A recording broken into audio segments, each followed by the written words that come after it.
irmãos. A exposição bíblica desta manhã estará no livro de Esther, capítulo 2, dos versículos 1 ao 18. Se você estiver usando uma das Bíblias de capa preta à sua frente, se encontra na página 377. Esther, capítulo 2, dos versos 1 ao 18. Assim diz a palavra do nosso Deus. Algum tempo depois, quando cessou a indignação do rei Xerxes, ele se lembrou de Vasti, do que ela havia feito e do que ele tinha decretado contra ela.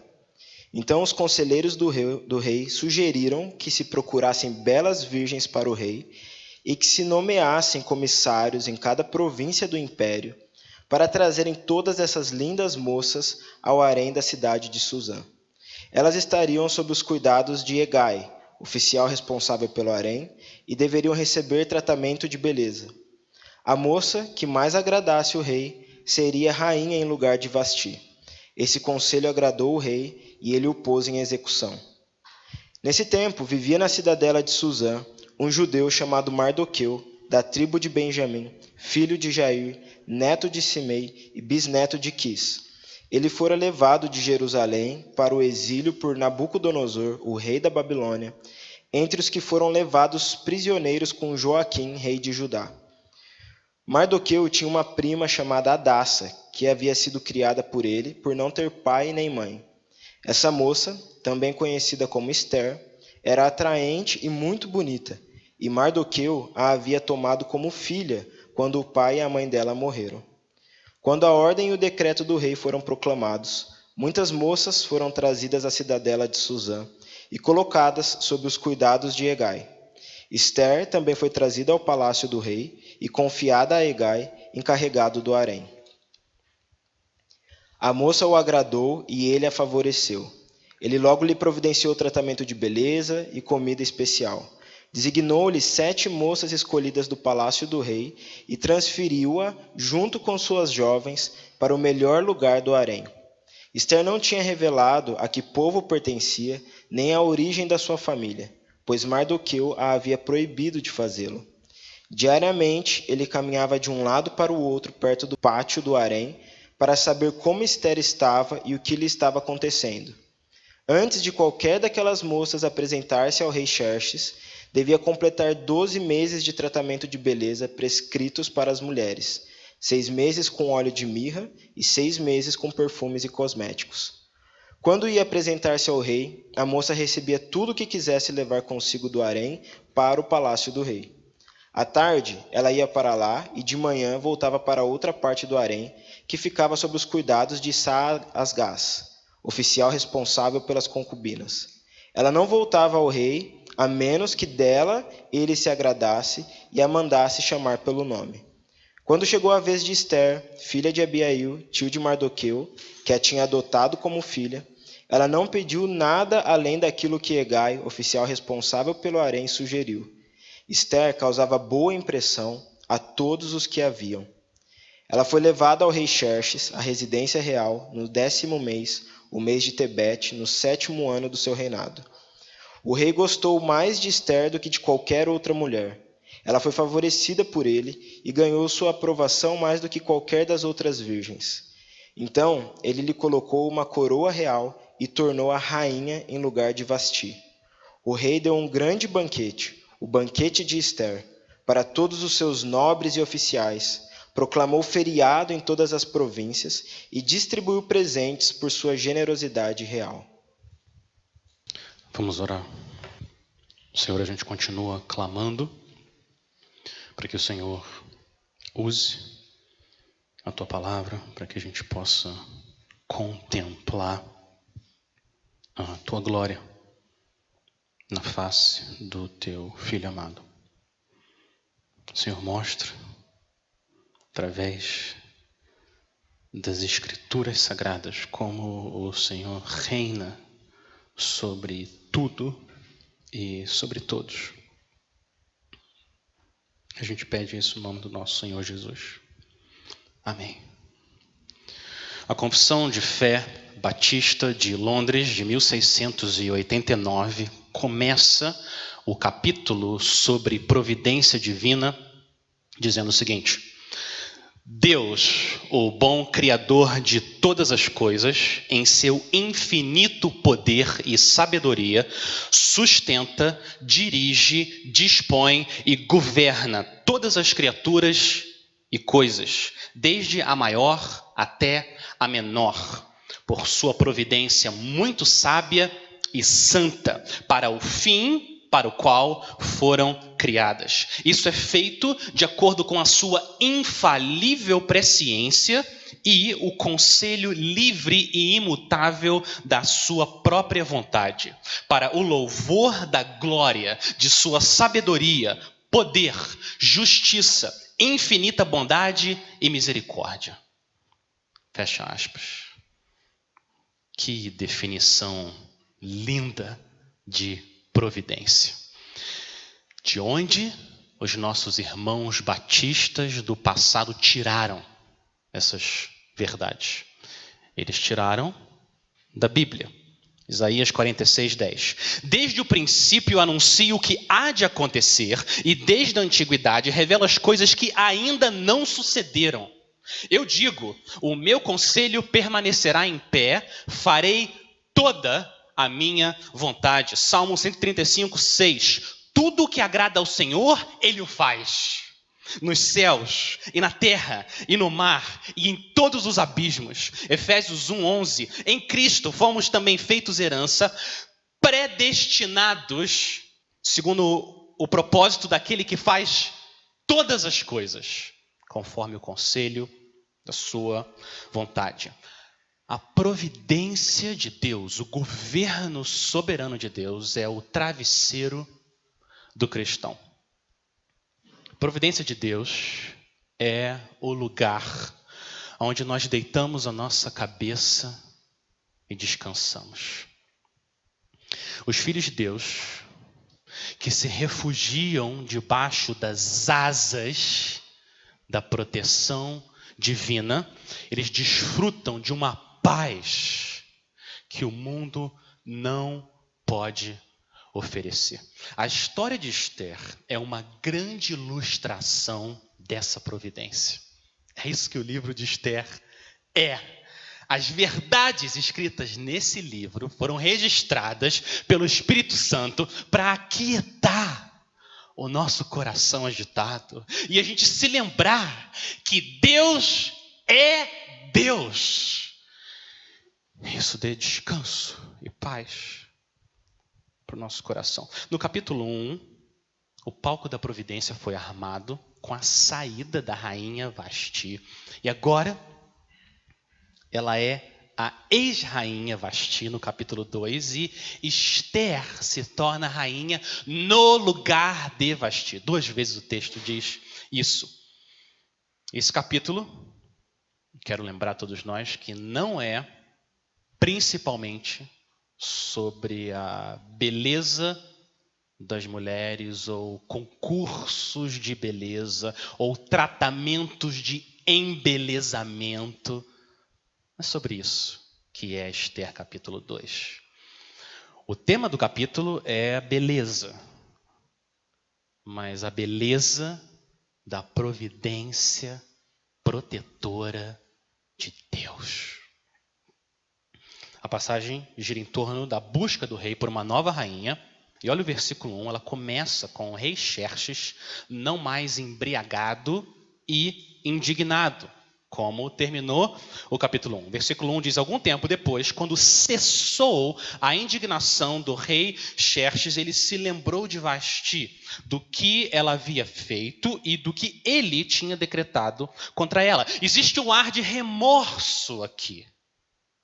Ele se lembrou com tristeza, ele tomou uma decisão impulsiva e agora ele está sem rainha. Mas como foi um decreto irrevogável, ele não pode voltar atrás e desfazer o que ele tinha feito e colocar Vasti de volta como rainha. Então os servos do rei fazem uma sugestão para o rei. A partir do versículo 2, eles falam: rei, nomeie comissários em cada uma das 127 províncias envie esses homens para eles escolherem as mulheres mais lindas de cada lugar. E fala para eles trazerem essas mulheres para a capital, Suzã, para elas passarem por um processo de tratamento de beleza, ficarem debaixo do homem que o Senhor confia, Hegai, e depois disso o Senhor pode escolher a mulher que mais agrada ao Senhor e torna ela rainha. De novo, o rei precisa de alguém para dizer para ele o que ele tem que fazer. Esse rei não é tão sábio assim. E a sugestão dos servos também não é tão sábia assim. A sugestão é que eles escolham uma rainha simplesmente baseado na beleza exterior dela. Eles não falam nada sobre o caráter dessa rainha. Mas o rei não vê problema nisso. Ao final do versículo 4. Esse conselho agradou o rei e ele o pôs em execução. O conselho agradou o rei porque o rei vê as pessoas como o mundo vê, simplesmente pela aparência. Mas o Senhor não vê pela aparência. Ele olha o coração. Mas para esclarecer o que está acontecendo aqui, eu preciso dizer que a proposta aqui não é um concurso de Miss Universo. Não é isso que está acontecendo aqui. Esse concurso de beleza da Pérsia é bem diferente de um Miss Universo. As mulheres, elas são tiradas das suas famílias, arrancadas do pai e da mãe, e nunca mais elas poderiam voltar ou constituir elas próprias uma família. A decisão de participar desse concurso não era uma decisão voluntária. Elas não tinham escolha. O rei tem poder absoluto. O que ele decreta acontece e ponto. É assim que funciona numa monarquia desse tipo. Se ele ordenou que uma mulher seja chamada, ela vai. Assim como o rei Davi disse que queria Batseba e ela veio. Ela foi trazida a ele. Elas não tinham opção. As mulheres recebiam refeições ali sim, elas tinham um certo nível de conforto que outras mulheres não desfrutavam no Império Persa, mas a pouca liberdade que elas tinham também era eliminada. Para o resto da vida, elas ficariam confinadas no harém, ou literalmente na casa das mulheres que ficava na capital do império. Essa não era necessariamente uma experiência agradável. Mas até os pecados do rei da Pérsia são usados pelo Senhor, pelo rei do universo, para cumprir seus propósitos santos, como a gente vai ver na continuação da história.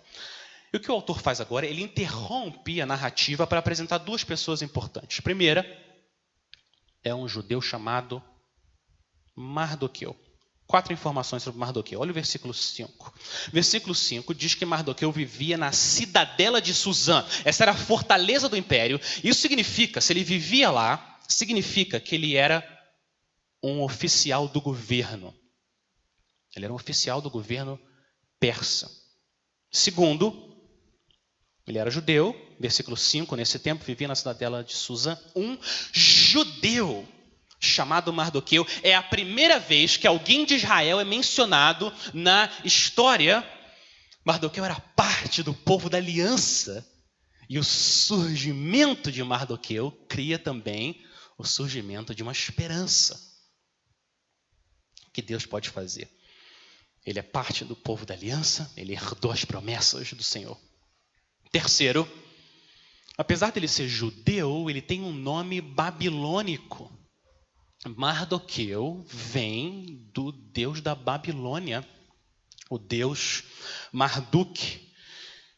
Ele recebeu esse nome babilônico, isso era comum. Daniel e seus amigos também receberam nomes babilônicos durante o exílio. Era uma prática comum. Isso não significa que eles adoravam falsos deuses. Mas esse é um lembrete triste de que eles pertencem ao povo de Deus, mas eles estão debaixo de um governo anti-Deus.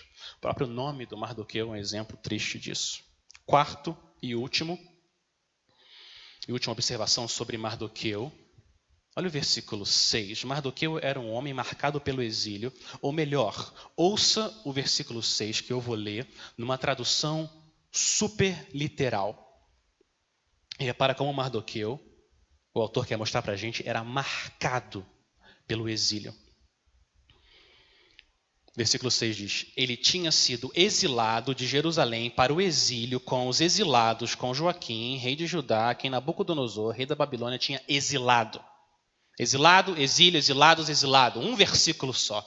O autor quer mostrar para a gente que o povo de Deus está afastado da terra prometida, do lugar que Deus prometeu, está presente com o seu povo. Ao mesmo tempo, com tudo que ele disse antes, ele cria também uma expectativa, uma esperança. O que Deus vai fazer com esse funcionário do governo persa, com o nome babilônico, que pertence ao povo da aliança? Depois de Mardoqueu, o segundo personagem, a segunda pessoa introduzida é uma jovem que é prima dele. No versículo 7, Mardoqueu tinha uma prima chamada Hadassa, que havia sido criada por ele por não ter pai nem mãe. Essa moça, também conhecida como Esther, era atraente e muito bonita, e Mardoqueu a havia tomado como filha quando, segunda vez ele repete, o pai e a mãe dela morreram. 2 vezes ele enfatiza que Esther era órfã. O fato de Esther ser órfã representa o estado do povo de Israel, do povo de Deus. Eles estão longe da proteção do Senhor, o lugar onde eles deveriam estarem protegidos, debaixo do cuidado de Deus, o Pai deles. Assim como muitas vezes você se sente nesse mundo mal. Eu estou debaixo ou não da proteção do meu Deus com tanta impiedade que acontece à minha volta? A história de Esther vai mostrar que não importa aonde o povo dele está, Deus sempre cuida do seu povo. Ele nunca deixa de cumprir as promessas que ele fez na aliança, como um pai protetor, cuidando dos seus filhos. Então Deus aqui, nessa descrição de Mardoqueu e Esther, a gente percebe que Deus aqui está operando, ou se preparando para operar da maneira em que geralmente ele opera. Até hoje, Deus escolhe coisas fracas e pessoas fracas para fazer o seu plano santo. Ele pega um homem exilado e uma menina judia, órfã, para serem instrumentos dele. Por que Deus opera dessa forma? Por quê? Ele faz isso para deixar claro que o poder pertence a ele e não aos homens. E por causa disso, a glória tem que ir para ele e não para o homem. 1 Coríntios 1, 27, Deus escolheu as coisas loucas do mundo para envergonhar os sábios e escolheu as coisas fracas do mundo para envergonhar as fortes. E Deus escolheu as coisas humildes do mundo e as desprezadas e aquelas que não são para reduzir a nada as que são, a fim de que ninguém se glorie na presença de Deus. Deus opera dessa forma para que ele receba só a glória. Mais uma observação, o nome de Esther em hebraico é Hadassa. Hadassa é o nome de uma planta, uma murta. É uma planta que simbolizava, às vezes os profetas usavam a murta como um símbolo de restauração. Depois do deserto, dos espinhos, ia nascer a murta, Isaías fala, mostrando que da vida Deus vai trazer, da morte Deus vai trazer a vida.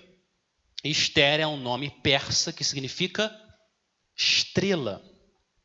Estrela é um bom nome para Ester, uma vez que Deus vai usar ela para trazer luz a um povo que está na escuridão.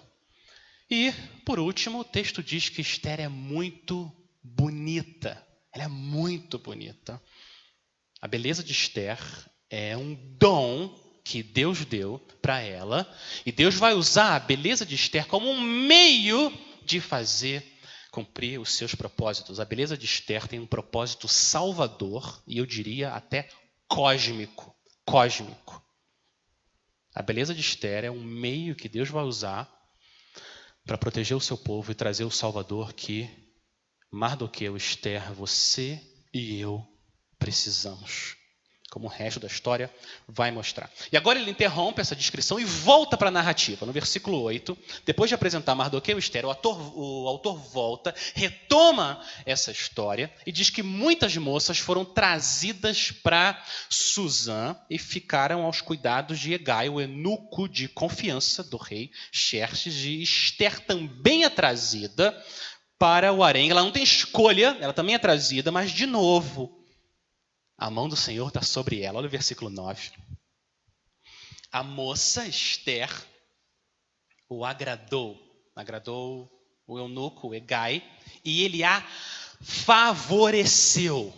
Ele logo lhe providenciou tratamento de beleza e comida especial, designou-lhe 7 moças escolhidas do palácio do rei e a transferiu-a, junto com suas jovens, para o melhor lugar do harém. Ester rapidamente foi tratada com mais honra do que todas as outras mulheres. E a razão para isso acontecer está no começo do versículo 9. Essa é a razão. Por quê? Porque Hegai, por que ela foi beneficiada assim? Porque Hegai favoreceu Ester. Ou como a tradução Almeida coloca, Ester alcançou favor perante ele. Essa é a maneira de Deus, do autor falar sobre a mão invisível de Deus. Essa palavra, traduzida aqui como favor, é a palavra que a maior parte das vezes no Antigo Testamento fala do amor leal de Deus na aliança que ele fez com o seu povo. Quando um judeu lê o texto e vê essa palavra favor, imediatamente na mente dele vem misericórdia, fidelidade do meu Deus, a aliança que ele fez com a gente. Um exemplo disso é numa das passagens mais importantes do Antigo Testamento, quando Moisés tem a ousadia santa de pedir para Deus: Senhor, me mostra a tua glória. O Senhor coloca Moisés na fenda de uma rocha, passa por ele e o Senhor descreve a ele próprio da seguinte forma. Êxodo 34:6. Senhor, Senhor, compassivo e bondoso, grande em misericórdia. É a mesma palavra. Ou como a NVI coloca, amor. O Senhor é cheio de amor e fidelidade. Agora volta para Ester.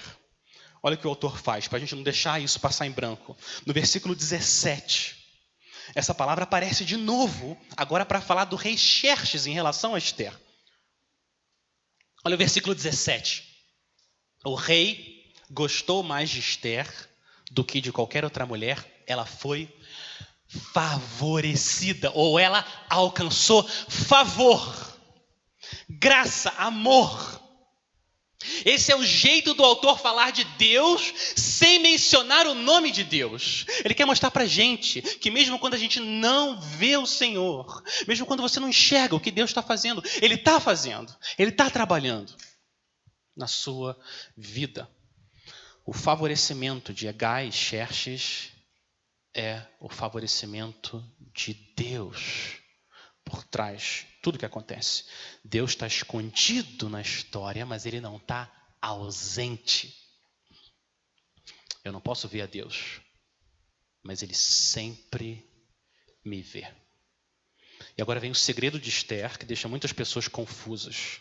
Olha o versículo 10.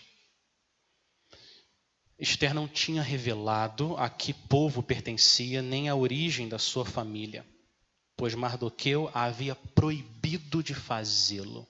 Por quê? Por que Mardoqueu proibiu Esther de falar quem ela era? Por que Esther não agiu como Daniel? Desde o começo. Eu sou uma adoradora do Deus único de Israel, Javé. Por quê?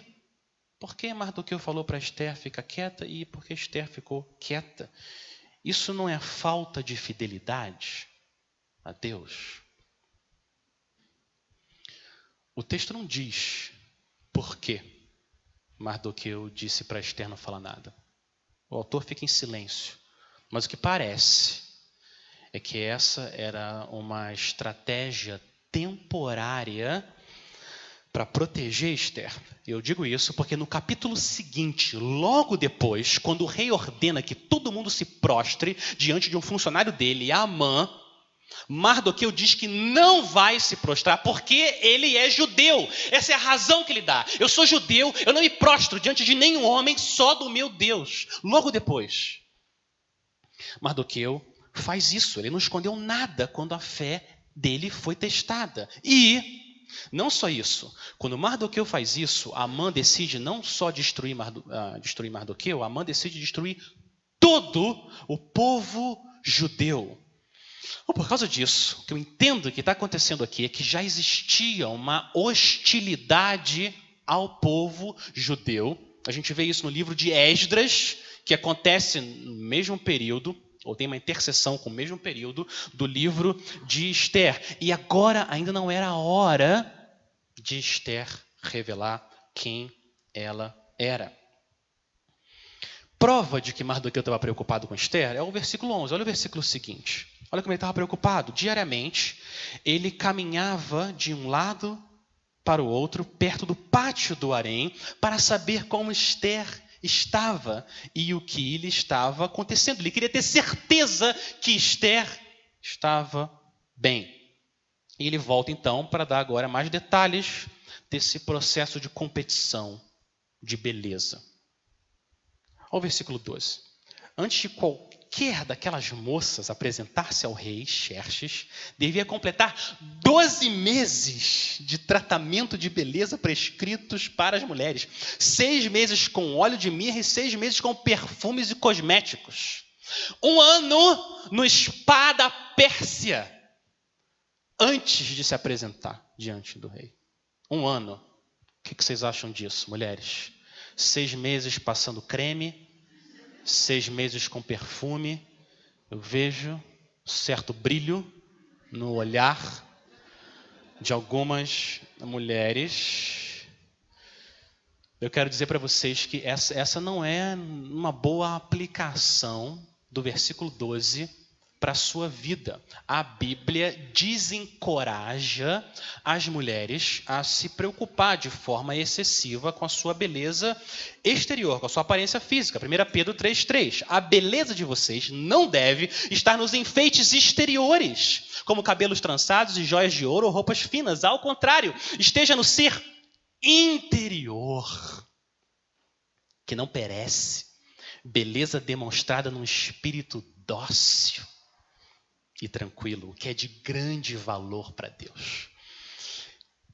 Esse versículo está aqui, dando esses detalhes desse tratamento, 12 meses de tratamento de beleza para ver o rei por algumas horas. Está aqui, para mostrar para a gente a que ponto o rei chegava para satisfazer a si próprio. Como tudo girava em torno dele. E ele fazia o que era necessário por causa dos seus próprios prazeres. As mulheres tinham que se submeter a isso por causa dele. Elas não estavam se preparando para um casamento com amor da vida delas. Depois de passar uma noite com o rei, como eu falei para vocês, elas se tornariam viúvas para sempre. Elas vão para outra casa, como o versículo 14 fala, não mais com Hegai. O versículo 14 fala que elas ficavam com outro eunuco chamado Saasgás, e elas não poderiam sair de lá nunca mais. Jovens, viúvas, até morrer. O historiador Joséfo disse que 400 mulheres foram trazidas para o rei escolher a sua rainha. Isso mostra como o rei Xerxes, muito diferente do nosso rei amoroso, tratava as mulheres como se fossem objetos, como ele tratava o ouro e a prata que ele tinha. Mas isso não se restringia só às mulheres. Ele tratava todo mundo como objetos. Documentos históricos registram que todo ano ele pegava 500 homens e castrava esses homens para servirem como eunucos no palácio dele. Ele não se importava com as pessoas, tudo girava em torno dele. Ele é bem diferente do nosso rei. O rei Xerxes, ele é poderoso e perigoso. Ele não tinha nenhum temor a Deus. Ele fazia o que ele queria, com quem ele queria. O refúgio do povo de Deus, num contexto de tanta impiedade como na Pérsia, é o mesmo refúgio do povo de Deus num contexto de tanta impiedade no Brasil, hoje. É o mesmo refúgio. A providência protetora das promessas, do amor leal do nosso Deus. Essa é a nossa o nosso único refúgio. E olha como ele termina a narrativa agora do concurso de beleza. Olha o versículo 15. Ele termina a narrativa do concurso com a vez de Esther. Quando chegou a vez de Esther, filha de Abiail, tio de Mardoqueu, que a tinha adotado como filha, ela não pediu nada daquilo que Hegai, oficial responsável pelo harém, sugeriu, o sinal de sabedoria de Esther. Esther causava boa impressão a todos os que a viam, o sinal da graça de Deus. Ela foi levada ao rei Esther, à residência real, no 10º mês, o mês de Tebete, no 7º ano do seu reinado, inverno naquela época. Depois de um ano no Spa da Pérsia, Esther é levada à presença do rei. Muita gente também interpreta o que está acontecendo aqui como Esther sendo conivente com toda a máquina do Império Persa, se sujeitando a uma coisa dessas. Ela não deveria fazer isso. Tem gente, tem intérpretes que até acham, ela deveria ter se matado antes do que passar por coisas assim. Ela não devia ter se sujeitado a tudo isso. Essa é uma decisão difícil. O que você faria se você fosse uma jovem na Pérsia nessa época? O que você faria na situação de Esther? Ou se você tivesse uma filha na mesma situação, uma filha sua, preciosa, o que você faria numa situação dessa? Essa é uma decisão difícil. É uma decisão difícil. Não só é difícil interpretar o livro de Esther, é difícil decidir na vida real. É difícil, muitas vezes, tomar decisões. Em certas situações, a gente fica confuso. Como exatamente eu honro a Deus aqui, aonde Ele me colocou? A vida é complexa.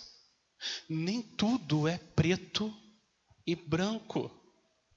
A Bíblia nos dá muitos princípios, direções, instruções claras. Mas por causa do nosso pecado, da nossa fraqueza, a gente fica muitas vezes confuso e não sabe como aplicar a palavra clara de Deus nessa situação determinada.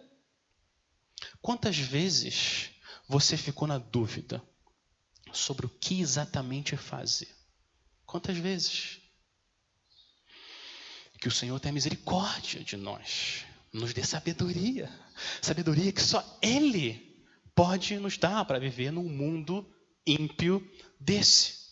O interessante é que o autor não julga as decisões de Mardoqueu e Esther.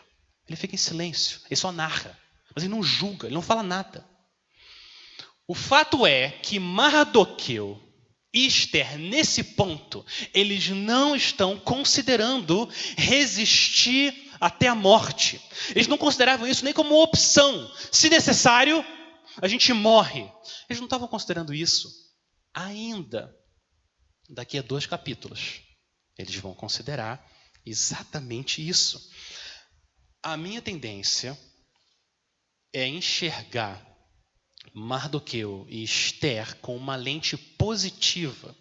Eles estão tentando agradar o Senhor, vivendo no império pagão. Como exatamente eu honro a Deus e posso ser usado ou usada por Ele? No momento certo, Esther vai anunciar a sua fé e isso não vai levar muito tempo. Vai acontecer daqui a pouco na história. E eu entendo que o autor não está falando nada sobre essas decisões de Mardoqueu e Esther, porque ele, de novo, não quer que a gente desvie os nossos olhares para o que realmente importa. A questão não é a gente ficar olhando para a vida só do Mardoqueu e de Esther, mas a gente quer ver a mão invisível. Ver com os olhos da fé a mão invisível de Deus por trás de tudo o que acontece, orquestrando os eventos para cumprir os seus propósitos santos. Até por trás das decisões humanas, boas ou más, Deus está por trás e isso pode trazer conforto. É isso que traz conforto ao seu coração. E o autor agora termina a narrativa, versículo 17. Ele termina a narrativa dando o resultado desse concurso de beleza. O rei amou, ou o rei gostou mais de Esther do que de qualquer outra mulher. Ela foi favorecida, alcançou favor por ele e ganhou sua aprovação, mais do que qualquer das outras virgens. Então, ele colocou nela uma coroa real e tornou-a rainha em lugar de Vasti. Como um rio, Deus dirige o coração do rei para cumprir os propósitos dele. Ele quer colocar a rainha Esther no trono e ele usa até homens ímpios para isso. Assim como Deus colocou José lá no Egito, na corte do faraó, para salvar o seu povo da fome, e assim como Deus colocou Daniel na corte de Nabucodonosor para proteger o seu povo, agora de novo Deus coloca Esther na corte de Xerxes para proteger e salvar o seu povo. O elo de ligação entre José, Daniel e Esther, o elo de ligação é Deus. Deus é o herói da história. Meus irmãos, não vamos ficar olhando para as pessoas e perder de vista quem realmente salva. O Senhor. A salvação pertence a Ele, como Jonas orou da barriga do peixe. E com a escolha da nova rainha, o versículo 18, o rei resolve dar um outro banquete. Ele resolve dar um outro banquete, decreta feriado no império, em todo o império. Feriado imperial, descanso para todo mundo. Eu quero celebrar a minha nova rainha. Esse você deve lembrar, o segundo banquete. Está no capítulo 2, já é o segundo banquete no livro de Esther. E vão ter ainda mais 2 banquetes no livro. Os banquetes são importantes na história de Esther e eu digo para vocês, os banquetes são importantes na história de Deus e na sua história. Os banquetes são muito importantes na Bíblia. Esses banquetes que acontecem em Esther são uma sombra de um outro banquete. O banquete dos banquetes, a ceia das bodas do Cordeiro. Esse é o banquete mais importante que você precisa estar. Quando a noiva que ele escolheu, a Esther do Rei Jesus, a igreja, vai estar diante dele com uma beleza perfeita, uma beleza que resplandece perfeitamente a glória do Rei. É nesse banquete que a gente precisa estar. E o nosso rei comprou a nossa beleza espiritual com o próprio sangue dele. Naquele dia, nesse dia do grande banquete, a alegria de Xerxes e de todos os funcionários juntas, essa alegria junta, toda junta vai parecer tristeza perto da nossa alegria glorificada de estar ao redor da mesa do nosso grande rei. Agora eu quero terminar com uma aplicação específica sobre a providência de Deus em Esther capítulo 2. No capítulo 1, eu coloquei para vocês duas consequências da providência protetora de Deus. Uma é a abrangência da providência de Deus. Nada escapa do governo soberano do Senhor sobre a sua vida e a história. E a segunda aplicação que a gente viu no capítulo 1 é que existe uma ordem na providência. Deus dirige a história como um dominó infinitamente complexo, em que uma peça dispara o movimento da peça seguinte. E assim ele cumpre todo o seu plano. Existe um aspecto importante, muito importante, aqui em Esther 2, sobre a providência de Deus. É uma forma padrão que Deus usa na Bíblia para mostrar como ele age, que é a reversão da providência. A reversão da providência. Esse é um modo normal, padrão, que Deus geralmente usa para trabalhar na Bíblia e na sua vida e nesse mundo. Deus é um Deus que reverte histórias. Ele reverte histórias. É isso que Deus faz. Ele dá força ao fraco, ele cura os doentes. Ele faz o paralítico andar, o surdo ouvir, o mudo falar. Deus é um Deus que reverte, ele inverte o destino das pessoas. Ele humilha os que se exaltam e exalta os que se humilham. Deus é um Deus que justifica os injustos. Existe uma beleza na reversão da providência de Deus. Deus reverte a nossa história da morte para a vida. Deus é poderoso para fazer infinitamente mais do que tudo quanto pedimos ou pensamos. Ele pode reverter qualquer situação, com qualquer pessoa, em qualquer lugar. Ele é Deus. E é isso que Esther 2 mostra. Nada é difícil demais para o Senhor. Ele pega um exilado e reverte o destino dele, coloca ele como um alto oficial do governo persa. Ele pega uma menina judia, sem pai nem mãe, e inverte o destino dela e coloca ela como a rainha do homem mais poderoso da época. E essa reversão se aplica também a você, espiritualmente. Todos nós aqui nascemos órfãos, sem o nosso Pai Celeste. A Bíblia diz que nós não nascemos filhos de Deus, mas separados de Deus por causa do nosso pecado. Mas através de Cristo, nós somos incluídos na família real. De separados para adotados. Deus inverte o nosso destino. E o que você precisa fazer para experimentar essa reversão é reconhecer a sua necessidade de ser resgatado e de ser perdoado. É isso que você precisa reconhecer. Essa reversão não acontece com você trabalhando, mas você declarando que só Deus pode fazer isso. É assim que essa reversão na sua vida acontece. Ela só acontece pela graça. O seu papel é reconhecer. Nenhuma vez na Bíblia, nenhuma vez, Deus diz para você se tornar fraco. Torne-se fraco. Nenhuma vez aparece isso na Bíblia. A Bíblia afirma, nós somos fracos, não somos nada, pó. E a Bíblia chama a gente, reconheça isso e venha até a mim, o Deus forte que te protege e você é o seu refúgio, a sua proteção, a sua fortaleza para sempre, não importa aonde você estiver. É isso que o Senhor chama a gente a fazer.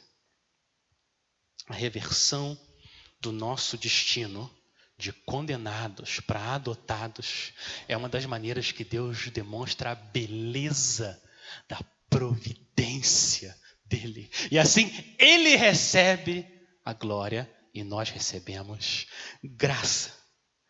Quando você crê na beleza dessa providência em Cristo, que Deus proveu o Salvador que você precisa, você para sempre vai ser protegido pelo Senhor. Não protegido de todas as dificuldades e dores e lutas de um mundo ímpio, mas protegido de abandonar o seu Deus e garantida a sua presença no banquete do Rei Jesus. Existe uma beleza única na reversão da providência de Deus, que é manifestada especialmente, essa reversão é manifestada especialmente em Cristo, no Filho dele. Quem diria que o Deus Todo-Poderoso seria encarnado e enfraquecido, pregado numa cruz, o Senhor ia mostrar o poder dele para nos salvar. Quem diria que existiria essa reversão na providência do Senhor? Ele demonstra o poder dele na fraqueza. Esther era muito bonita, mas a beleza de Esther aponta para uma outra beleza, uma beleza que nunca acaba com os anos. A beleza eterna da providência de Deus, que reverte destinos. O Deus que planejou a fraqueza do Filho dele, crucificado numa cruz, para demonstrar o poder dele para nos salvar. Esse é o nosso Deus forte. Vamos orar? Vamos orar. Senhor nosso Deus, o nosso pedido é que o Teu Espírito nos ajude a reconhecer que nós somos fracos e que o Senhor é um Deus forte. O nosso pedido é que o Senhor nos ajude a reconhecer e receber aquele que é o Deus, o Todo-Poderoso, Teu Filho eterno que se fez homem. E na fraqueza da cruz, Ele mostra o poder dele para vencer a morte e vencer o mundo e vencer os nossos inimigos e os teus inimigos. E assim o Senhor receber glória.